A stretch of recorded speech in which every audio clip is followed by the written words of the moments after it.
તો સ્વાગત છે આપણે આજે નવા વિડીયોમાં। આજે વિડીયો આપણે ચોથા નંબરનો વિડીયો, મતલબ આજે ચોથો દિવસ અને છે આજે 15 ઓગસ્ટ। આની પહેલાં મેં વિડીયો અપલોડ કર્યો હતો, મતલબ એમાં થોડું પર્સનલ વાતો બી હતી મારી, તે પાછળ એડ થઈ ગઈ। તો આજે નવો વિડીયો બનાવું છે, વિડીયો તો ડિલીટ માર્યો મેં। તો મારે આજે વાત કરવી છે 15 ઓગસ્ટ સ્વાતંત્ર્ય દિવસ, બરાબર। સ્વાતંત્ર્ય દિવસ 15 ઓગસ્ટ ના, ચાલો આજે આપણે 15 ઓગસ્ટ વિશે વાત નહીં કરીશું, કેમ કે 15 ઓગસ્ટ વિશે વાત કરશું ને તો પબ્લિક એમ કહેશે કે ભાઈ તે દેશના ખિલાફ છે। હું દેશના ખિલાફ નહીં, I am Indian, we are Indian.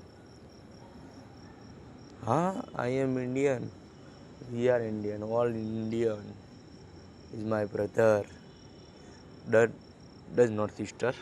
ये तो હું નહીં કહી કહું, જેમ કે બધા ભારતીયો ભાઈ બહેન થઈ। હા, એક નજરે જોવા જો તો બધા ભાઈ બહેન જ છે, પણ એક નજરે પછી થોડા સંબંધ એ હોય પછી, એટલે બધા ભાઈ બહેન નહીં કહેતો। હવે કઢી બનાવીએ, કઢી મતલબ બધા ભાઈ બહેન છે એ કઢી બનાવી હતી। એ ટાઈમમાં એવું હતું કે મતલબ જે રાજનૈતિક સાંસદ હતી કોંગ્રેસની ટાઈમની, બરાબર, તો એ લોકોએ મતલબ એ કઢી બનાવી હતી। બધા ભારતીયો, મારા નાગરિકો, બધા મારા ભાઈ બહેન છે, એ કઢી એ માટે બનાવી હતી ત્યારે સ્કૂલના વિદ્યાર્થીઓને બધા ભણતા હતા, તો મતલબ એ માટે બનાવી હતી। સ્કૂલના વિદ્યાર્થીઓ એક સમાન રહે, મતલબ એ માટે। અને અત્યારે એનો મતલબ કોઈ મતલબ જ નહીં। અત્યારે તો હું જોઉં તો ત્યાં સુધી એ વસ્તુ મતલબ સ્કૂલના અંદર જ રહી ગઈ એ વસ્તુ। મેં જોયું ત્યાં સુધી તો સ્કૂલના અંદર જ વસ્તુ રહી ગઈ કે બીજું તો કોઈ કડીયું બોલતું નહીં, કે ના જો વંદે માતરમના નારા ઓબળાતા હોય છે, પણ ઓભળાઈએ યાર કેવી રીતે? યાર ઓભળાઈએ યાર નારા કેવી રીતે? જેમ કે દેશમાં અત્યારે જોવા જાવ તો હું એવું નથી કહેતો કે આ સરકાર હતી તો આર્યું આવ્યું, આ સરકાર હતી તો આર્યું આવ્યું, પણ મારા માટે તો યાર જે પહેલાંનો ટાઈમ હતો ને યાર, જો હું એમ નથી કહેતો કે મોદી સાહેબે આવીને કોઈ ખોટું કર્યું, બરાબર, મોદી સાહેબે આવીને વિકાસ કર્યો છે, પણ એ વિકાસ એવો કર્યો છે કે એ વિકાસના હાથે આપણે દબાઈએ છીએ। ઓલા ઇન્સ્ટાગ્રામમાં હમણાં ડાયલોગ છે ને, अमेरिका पहले कहता था क्या क्या हो तुम, क्या हो तुम, आज भारतीय कहते क्या हो तुम, क्या हो तुम। अरे પણ યાર વસ્તુ એ નહીં યાર, વસ્તુ મારા ભાઈ કહેવાની વાત એ છે કે અત્યારે ડેવલપમેન્ટ ભલે થયું, ના નથી ડેવલપમેન્ટનું, પણ યાર એટલું મતલબ કહેવા જવું ને યાર, મતલબ મને યાર સાચું કહું, એક બાજુથી જોવા જવું ને તો આ બધું નથી ગમતું યાર। જેમ કે હમણાં તમે સમાચારમાં સાંભળ્યું હશે, કોકનો મતલબ હસબન્ડ પતિ કોકની પત્નીનું લગ્ન કરે છે। હમણાં ઓલો એક થઈ ગયો હતો ને કેસીઆર રાજારામ વાળો, કે એની પત્ની હનીમૂન ઉપર જાય છે ને મર્ડર કરી નાખે છે। હવે એ વાત મીડિયામાં ચર્ચામાં થઈ, બરાબર, કેટલા ટાઈમ સુધી ચર્ચામાં રહી? બહુ ટાઈમ સુધી નહીં રહી ને, વાત ખતમ થઈ ગઈ પછી પબ્લિકે ભૂલી ગઈ એ વાતને। પાછી નવો કેસ આવ્યો, કોઈ ડ્રમમાં પૂર્યો, મતલબ પતિને ડ્રમમાં પૂર્યો અને મતલબ મારી નાખ્યો। હવે એ વાતે પબ્લિકે સોશિયલ મીડિયામાં અપલોડ કરી, ભાઈ આ છે, વાત ખતમ થઈ ગઈ, બરાબર। જો મારા મતે હું એક નજરથી જોઉં ને તો અત્યારે હે ને જેટલો બી વોક છે ને, જેટલો વોક બધી આપણી પબ્લિકનો છે। પબ્લિક છે ને એક નથી થતી।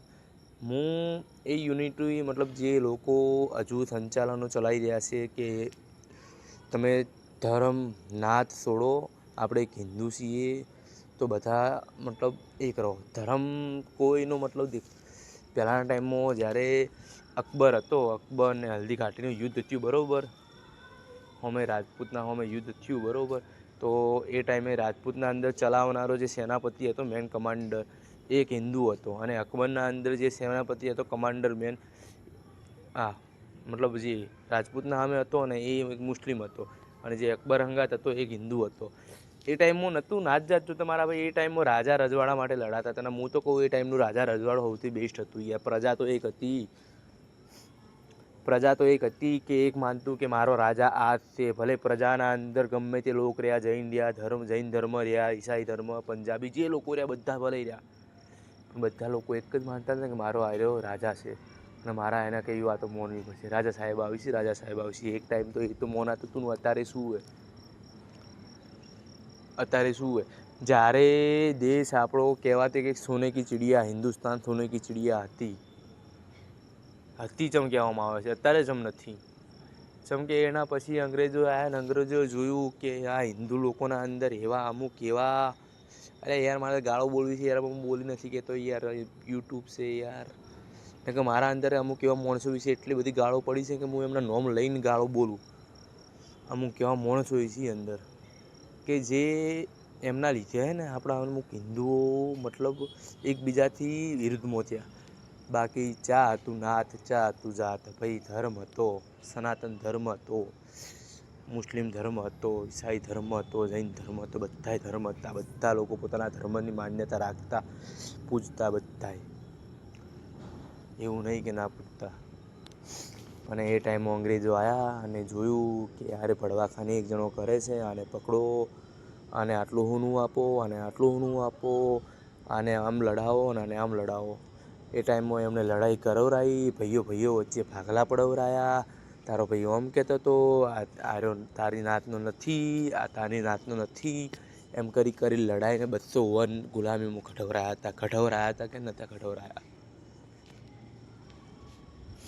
હું આજે વિડીયો બનાવું છું ને, આ મારી અંદરની ફિલિંગ હું તમને કહી રહ્યો છું. મારે એવું કોઈ નહીં, તો મને હે ને મારે કોઈ તમે તાર મને લાઈક ના કરતા, બરાબર? મારે નથી જોવું તો તમારા તમે વિડીયો ડાઉનલોડ કરીને તમારા ભાઈબંધોને કહો. અરે ક્યાં સુધી યાર તમે જાત નાતમાં લડાતા રહો લે. તમારે સરકાર સામે બોલવું છે તો તમારે એક થવું પડશે. કોઈક એવું બોલતું હોય ને કે ના સરકાર ખોટી છે, એની હાથે ઊભો રહે. ભાઈ તને કઈ રીતે સરકાર ખોટી લાગે એને જો કે ભાઈ એ બરાબર છે, ભાઈ હું તારી હાથે ઊભો છું. તારે સરકારના સામે જે કદમ ઉઠાવું ને ઊભો રહે. હું મારા 10 ભાઈબંધોને બોલાવું, એ 10 ભાઈબંધો અંગાત ઊભો રહે, તારી અંગાત થા હોમો સરકારને. આપણા પૈસે ચલાવે છે એ યાર. નેતાઓ કોણ ચાલે છે? આપણા પૈસે જ ચાલે છે ને. શું કરે? જ્યારે અંગ્રેજ સરકાર હતી ને, અંગ્રેજ સરકારે આ ભાગલા પાડો ને નીતિની હતી, બરાબર? અંગ્રેજ સરકારે કર લગાડ્યા છે, એટલા 62 વર્ષના કર લગાડ્યા હતા. અને 62 વર્ષના કરમાં જેટલું હીરા લેતા, મતલબ મેક્સિમમ વધુ કહેવાનું 200 કરોડ જેવું આપણાથી લૂંટતા હતા. અત્યારની સરકાર શું કરે છે? 102 વર્ષના કર લગાડ્યાથી અને એના ઉપર 2000-3000 કરોડ તો એમને મેરી વર્ષે લૂંટી લે છે. જ્યારે અંગ્રેજ 200-300 કરોડ લૂંટતું હતું, તારે અત્યારની ગવર્મેન્ટ 2000-3000 કરોડ લૂંટે. યાર નાની રકમ છે? નાની રકમ છે? આ તો જસ્ટ મેં ખાલી યરનું વાત નહીં કરતો, આ મહિનાની વાત કરી. મહિનામાં આટલી પબ્લિક આટલું કર ખાલી સરકારને જાય છે, ટેક્સ જાય છે. સરકાર શું કરે છે? જ્યારે હું કહું ને, મેં હમણાં કીધું, હું એ યુનિટીના હાથે હું સંચાલનો હાથે હું કે જે લોકો પ્રોટેસ્ટ કરી રહ્યા છે સરકાર ઉપર કે તમે કેમ આ રીતનું કરો છો, હું એમની હાથે હું. મારે એ લોકોનો હું હંમેશા સાથ આપીશ અને મારા જેવી બીજી પબ્લિક રીતે એ હંમેશા એમનો સાથ આપશે, બરાબર? આજનો વિડીયો હું આટલા સુધી રાખું છું અને હજુ હું કાલે કહીશ. આ ના વાત હું કાલે કહીશ, બરાબર? આજનો વિડીયો હું આટલા સુધી રાખું છું અને અત્યારે હું તમને લઈને આવ્યો છું એ સંચાલકો હાથે, બરાબર? એટલે એ સંચાલકો, એ ટેક્સ, એ બધી વાત હું તમને કાલે કરીશ.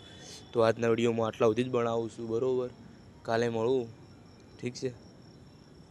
બાય.